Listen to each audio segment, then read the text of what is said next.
Hey everyone, so we spend a lot of time on our phones, probably more than we realize. I mean, the average person is clocking in close to 6 hours a day of screen time. If you do the math, that is 3 months out of every single year. Stretch that over 60 years of your life, and we are talking about 15 years glued to a screen. It is a wild thought, right? These devices are incredibly useful, absolutely, but I have this nagging feeling sometimes, especially when I use my phone too much. The only way I can really describe it is guilt. If I have spent 3, 4, or even 5 hours on my phone in a day, I start to wonder why. Why am I on it so much? I do not even want to be, but I still find myself picking it up constantly. So I had this absolutely crazy idea recently. What if I just stopped using my phone entirely? And instead, I replaced it with a simple notebook. I really wanted to see what would happen. Now, I was born in the 90s, so for the majority of my life, phones have always been around. Honestly, I do not really remember a time without them, beyond using MapQuest for directions way back when. It is pretty wild to even imagine a world without them, but here's a thought. Over the past 2,000 years, there have been about 117 billion people on Earth. Out of all those billions, only about 5 or 6 billion have ever used smartphones. When I put it into that perspective, realizing that 96% of the human population did not use phones in their lives, it made me think maybe trying not to use a phone for 30 days is not such a crazy idea after all. It could be an experiment to see what truly happens. What I learned from this experiment, honestly, I was not expecting.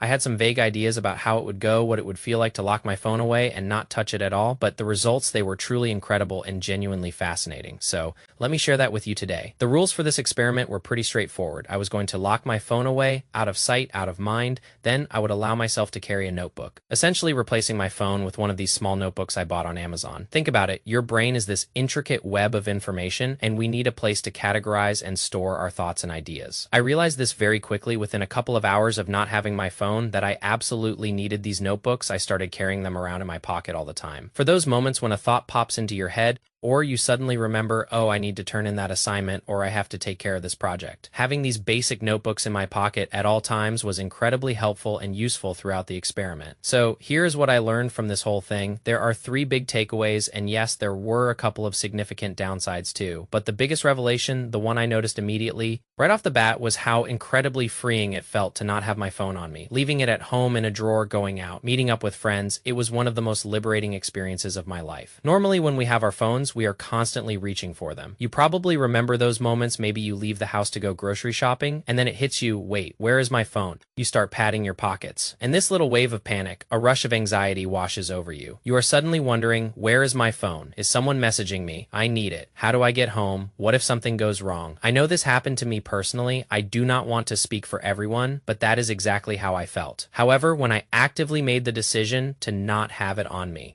that feeling completely vanished. It is similar to when your phone is at 2% battery and you start to freak out. Oh my goodness, I need to charge this. I need to find a charger. You go into panic mode, but when you simply do not have it, it is like a weight has been lifted off your shoulders. That was the first thing I noticed right away when I stopped using my phone. The biggest lesson I took from this experiment was that it is good to be bored and it is good to have downtime in your life. What I mean by this is these days, whenever we are sitting and waiting for something, maybe on the subway or at the Dr. S office, instead of just sitting there allowing ourselves to daydream and let our minds wander, we now constantly try to fill every single minute of our lives. We just reach for our phone, we browse, we look through LinkedIn messages, we scroll through YouTube shorts, we do all these things just to fill our time, so we do not have even a tiny bit of downtime. I think this is a big issue today that many people do not really address or even think about, but I have noticed it myself when I do not have any downtime, when I do not experience boredom, when there are no moments for that creative, mind-wandering kind of thinking. I do not feel good. I do not feel right when I do not allow myself to do that. So this is the biggest thing I learned from not having my phone on me. It allowed me to be bored.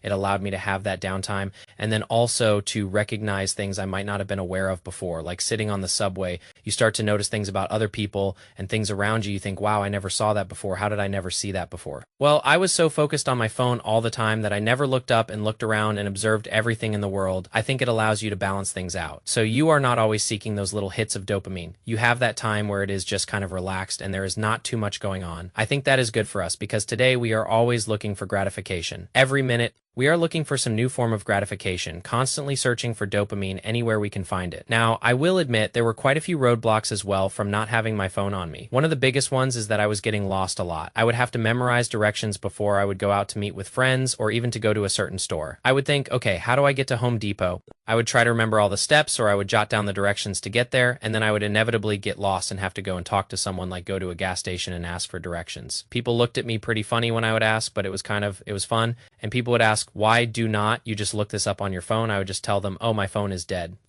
I cannot use my phone right now. But yeah, there were a lot of issues with it. I think the other problem I had is I almost missed my train. I was trying to take an Amtrak train and I got to the train station and then it hit me, wait, I do not have my phone. How am I going to print my ticket? I do not have a printer either. So I needed to find a way to get my ticket because I had bought it on my computer. I had to go to the Amtrak desk and talk to them and get it printed out. And yeah, I almost missed my train there. But I also realized that probably within the next 10 years, you will not even be able to run an experiment like this. I think we are going to reach a point where you need to have your phone at every turn just to function in basic things in society. Like when you go to pay for things because cash is clearly going out. And I think even physical credit cards are going out soon. It is just going to be tapping your phone to pay for everything. So I would say probably in 10 years, it will be difficult to even run this experiment because you will not be able to flag down a taxi. You will have to do it through Uber or some of these different apps. So I think there is another thing that was kind of cool about this. Like, okay, you can do this in 2023, but can you do it in 2033? Can you do it in 2043? Probably not. So why not try it out as an experiment to see how you feel about this? And through this process, it also really helped my social skills when I was walking around town, when I had to ask for those directions, or just I was more willing to go out of my way to talk to people. I mean, not randomly approach people all the time in a weird way, but just more social as a person because I did not have that phone to resort to. Now, I will admit that I did not actually make it a full 30 days. It was very difficult to go a full 30 days without using a phone at all. I had to go down to Texas and I had to rent a car and do all these other things. And I realized, look, it is almost impossible to not use a phone exclusively for a long period of time. I made it 2 weeks. I am proud of myself for making it that long through the experiment, but I did not make it the full 30 days. So I urge you to try this as well and just see what happens and let me know your thoughts on it. I do not think it is the solution to be abstinent from phone usage entirely. We need these devices just to interact in society for the most part.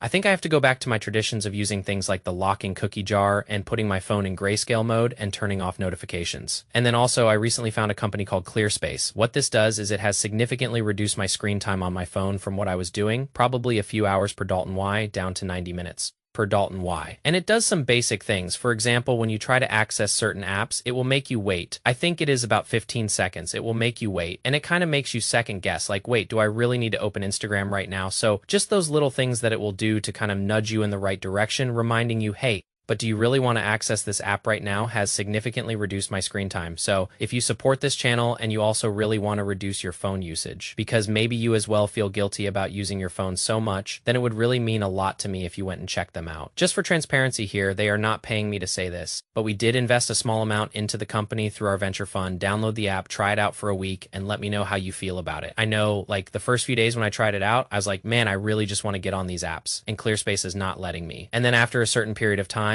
it is like, wow, this is really, really useful. So try it out for a week at least to see how it works for you. That is something I just want to include in there because it is something that, I personally as an individual cannot help everyone to reduce screen time. I can make videos about it, but that is why I really like this company because they are working on this issue exclusively. And I think I am going to release a video sometime in the next couple of weeks on how I reduce my screen time from about 4 hours a day down to 90 minutes per Dalton Y. And I feel very good about it now. Like where I do not use my phone too much, I use it as a tool and I use it to still, check a couple of things and check Instagram, check some other things. But it is really in a spot where I have this quite a bit of freedom in my life and I do not feel like I am completely tied to my phone and I do not need to have it with me all the time and I do not need to check it all the time. And I think there are a lot of people who are totally addicted to their phones. I know I certainly was, and I really think you could call it an addiction. If you have any questions, if you have any thoughts, leave them down below in the comments section. I would love to hear them. So thanks for watching the video. I really appreciate all the support here and I will see everybody in a future video.